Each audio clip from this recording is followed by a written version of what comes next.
안녕하세요. 포유 환율연구소입니다. 오늘은 주가 수익률로 본 S&P 500 지수와 코스피 지수를 비교해 보는 시간을 갖도록 하겠습니다. 왜 이 주제를 가지고 나왔느냐 하면 최근에 이제 미국 경제도 기대에 못 미치고 중국 경제도 차이신 지수가 그 경기 선행 지수죠. 제조업입니다. 50.0 이하로 떨어졌거든요. 그러니까 중국은 제조업만 놓고 보면 경기 불황을 예고하고 있는 거죠. 그 마이너스 성장을 예고하고 있는 거고, 그러나 미국은 아직까지는 그 PMI 지수가 59 이상이니까 확장 국면이 있는 걸로 볼 수 있는데, 그런데 이제 최근에 들어와서 또 급한 붕괴가 된다는 얘기를 하니까 모두 다 여러분이 불안하실 거 아닙니까? 그래서 제가 이제 코스피 지수 최근치 3149하고 S&P 500 지수 최근치 4450을 가지고 그 PR에 기초해 가지고 그 비교를 해 봤습니다. 근데 이제 코스피는 18배입니다. 근데 S&P 500 지수는 그 34배. 실러 교수가 얘기한 10년 평균 그 PR을 가지고 하면 한 38배 나와요. 그러다가 이제 물가까지 그 반영하거든요. 물가 상승률. 그러다 보니까 실러 지수가 조금 높죠. 또 평균을 했다는 측면에서 의미는 있어 보이는데, 그러나 그렇게 하더라도 1년치예요. 1년치를 가지고 과연 주식시장에 적정한지 아닌지를 평가할 수 있느냐라는 거죠. 그 점은 왜 제가 이 얘기를 하느냐 하면 앞 시간에도 얘기했는데 유보이익 같은 것이 반영되지 않고 있거든요. 그죠? 유보이익. 그러니까 이제 그 PR만 가지고 보면 그런 문제가 있고, 또 1년 GDP를 가지고 하는 것도 또 마찬가지입니다. 1년 GDP 대비 그 주가 지수가 적정한지 아닌지는 과거에 이제 금리가 높을 때와 또 금리가 낮을 때는 큰 차이가 있잖아요. 또 유동성이 엄청 많을 때와 작을 때에 큰 차이가 있잖아요. 왜냐하면 주식시장과 채권시장은 대체시장이거든요. 그럼 금리도 낮고 그 다음에 유동성도 많으면 돈 흐름이 정시로 많이 이동하면서 주가 지수는 큰 폭으로 상승하게 돼 있거든요. 그걸 보고 이제 단순히 그 GDP나 PR만 가지고 얘기하기는 어렵다는 얘기를 제가 이제 우선 드리고 싶고요. 그거는 여러분들이 알고 있어야 되고, 그 다음에 이제 S&P 500 지수가 어떻게 보면 세계적인 기술주들과 세계적인 은행들이 들어가 있어요. 뭐 미국의 지방은행도 우리나라 시중은행 정도는 될 거란 말입니다. 경쟁력이. 그런 측면에서 보면 이제 그 종목 구성을 보면 그래도 미국 S&P 500이 우위에 있다. 그래서 이제 기술주 같은 경우에는 그 사실상 IT의 발전은 미국이 주도하고 있잖아요. 그죠? 그러니까 이제 비교를 해보면 네이버, 카카오가 최근 그 주가 기준으로 3149 정도 일대예요. 네이버가 65배거든요, PR이. 근데 카카오는 360배란 말입니다. 근데 이 비슷한 미국의 주식이 페이스북, 구글이잖아요. 그죠? 근데 30배밖에 안 되거든요. 그러면 이제 다른 분야에서 이제 미국 증시가 이제 상대적으로 고평가됐다라는 얘기도 할 수 있어요. 근데 그 다른 부분이 이제 뭔지는 또 이제 구체적으로 뜯어봐야 되는데, 그쪽이 아마 요새 코로나 관련 사태와 관련된 아마 주식일 가능성이 높아요. 그 다음에 뭐 다른 분야도 아무래도 미국이 상대적으로 높이 평가될 확률이 높아요. 우선은 주식 인구가 탄탄하고요. 또 유동성이 탄탄하고, 그 무엇보다 그 국제 유동성이 그 많이 들어갈 거예요. 미국은. 왜냐하면 안정성이 확보되잖아요. 안정성이라는 것은 일반적으로 개별 기업의 안정성도 있겠죠. 대차 대조표. 그 대차 대조표도 또 안정성이 대차 대조표에 있는 수치만 가지고 할 거냐, 아니면 실제 자산들이 장부 가액보다 실제 그 가격은 높을 수 있거든요. 미국은 그 정도가 우리보다는 심할 거라고 보거든요. 우선 앞 시간에 얘기했습니다만 부동산 같은 경우 재평가 제도가 없으니 10년 전에 20년 전에 확보한 장부가에 그대로일 거거든요. 오히려 또 감가상각 해가지고 오히려 저평가돼 있을 거예요. 또 그런 문제가 있고 주식도 마찬가지입니다. 우리는 1년 단위로 뭐 두 번, 세 번 매매하지만은 미국 기업들은 평균이 뭐 한 2년에 매매하거든요. 그 기업 이야기입니다. 기관 투자자. 그러니까 1년 이내 그 주가가 현실적으로 반영되지 않는 거죠. 장부상 가격하고 다르다는 거죠. 그래서 PR을 가지고 비교하는 것도 문제라는 거죠. PR이 이제 EPS 대비 결국은 주가거든요. 근데 EPS가 정상적으로 평가되지 않으면 그 PR이 높아지는 거예요. 마치 주가가 많이 올란 것처럼 착각을 일으킨다는 얘기죠. 그런 문제 또 있는 거고, 그 다음에 이제 제가 이제 계속 얘기하는데 여러분들이 아마 정시에서도 성장성, 수익성, 안정성이라는 이 세 가지를 다 모두 얘기하시는 분은 거의 없는 것 같아요. 각자가 별도로 얘기하는 거죠. 종합해 가 봐야 되는데, 뭐 4차 산업 시대를 지식 융합 시대라고 하잖아요.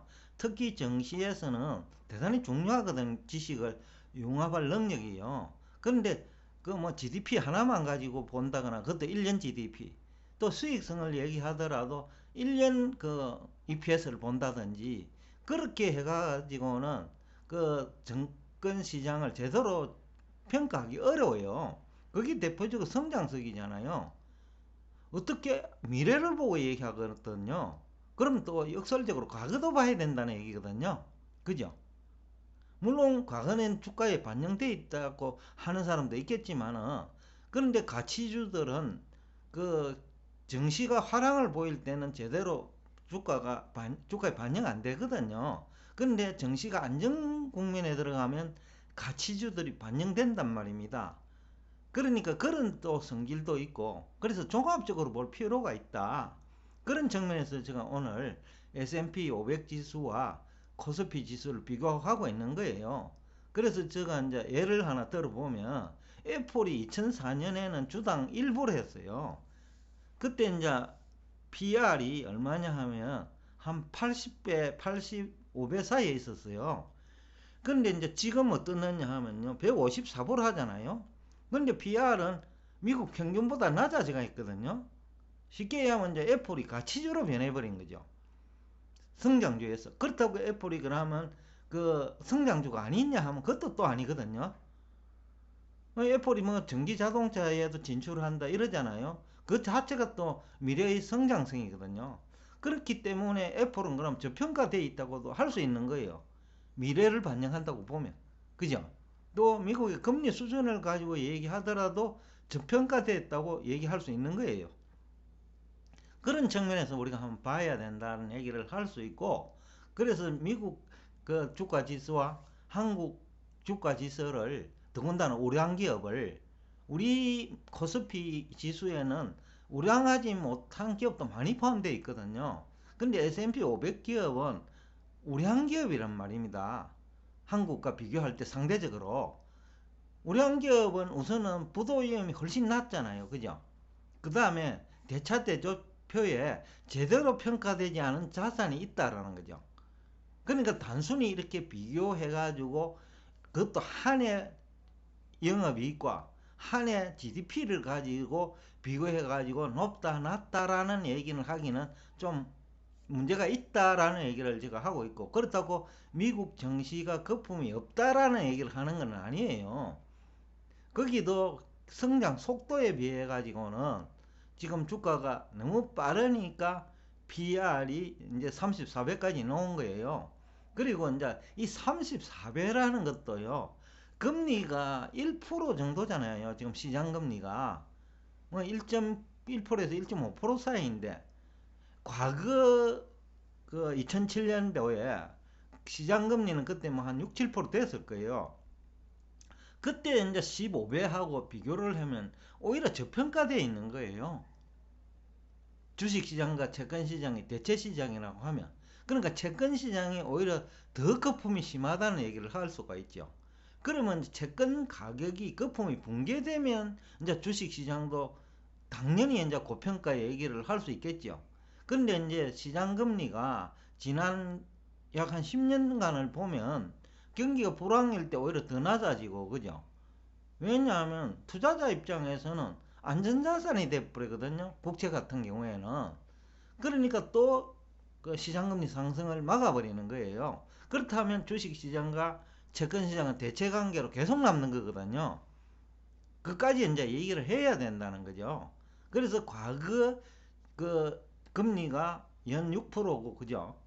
그리고 과거의 주가 수익률이 12배, 15배라고 했고, 그리고 GDP 대비 그때 뭐 한 100%, 120%라고 해서 지금 200%, 300% 되었으니 바로 거품이 붕괴된 것이라는 논리는 너무 비약된 논리가 아니냐 싶다는 얘기를 지금 하고 있는 겁니다. 여러분 무슨 뜻인지는 아시겠죠? 그래서 지금 국내에서는 대부분 주식시장을 평가할 때 한 해 GDP를 이야기하거나 1년 그 PR을 가지고 이야기하거나요. 그러니까 1년 EPS를 본다는 거죠. 또 성장성을 볼 적에도 항상 자기 유리한 대로 해석을 해버리거든요. 그러다 보니까 성장성을 대표하는 게 요새 인터넷 기반 업체잖아요. 그러니까 네이버는 65배, 카카오는 360배 됐는데 페이스북과 구글은 30배 안팎인 거예요. 이 성장성과 가치까지 같이 겸비하고 있는 거예요, 이제는. 과거에는 페이스북과 구글이 성장주였다면 지금은 가치주의면서 성장주거든요. 그런 측면에서 보면 네이버, 카카오보다 훨씬 저평가되어 있다라는 얘기를 할 수 있고, 그래서 제가 지난번 시간에 차라리 한국의 플랫폼 기업을 대표하는 네이버와 카카오에 투자할 생각이라면 미국 페이스북과 구글에 투자하라는 얘기를 하는 이유이죠.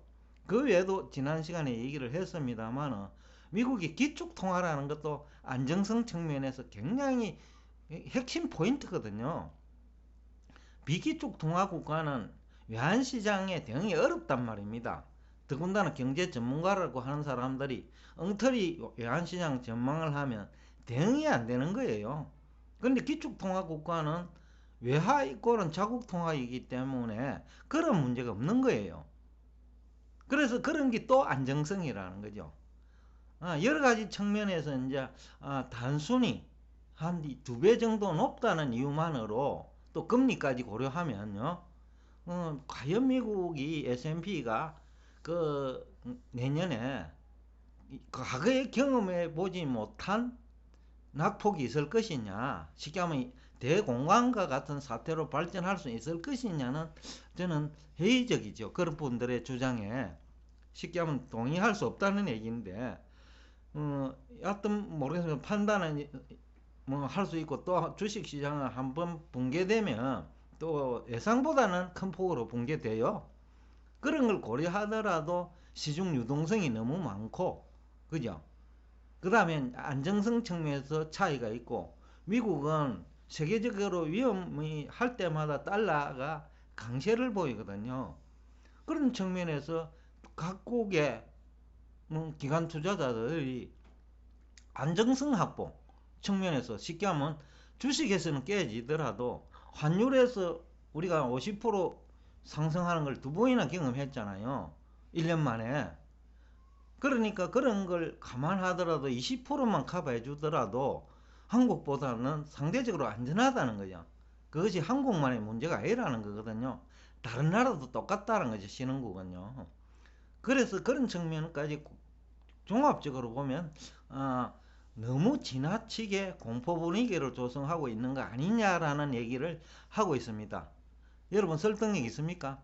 설득력 있다면 구독 눌러주시고 그 홍보 좀 부탁합니다. 비교는 해봐야 된다. 다른 패널들이 얘기하는 것과 포유 환율 연구소가 의견이 어떤 얘기를 하는지는 비교를 해봄으로써 판단은 할 수 있다. 판단은 여러분의 자유예요. 그죠? 그런 측면에서 오늘 얘기 드렸습니다. 오늘도 끝까지 들어주셔서 대단히 감사합니다.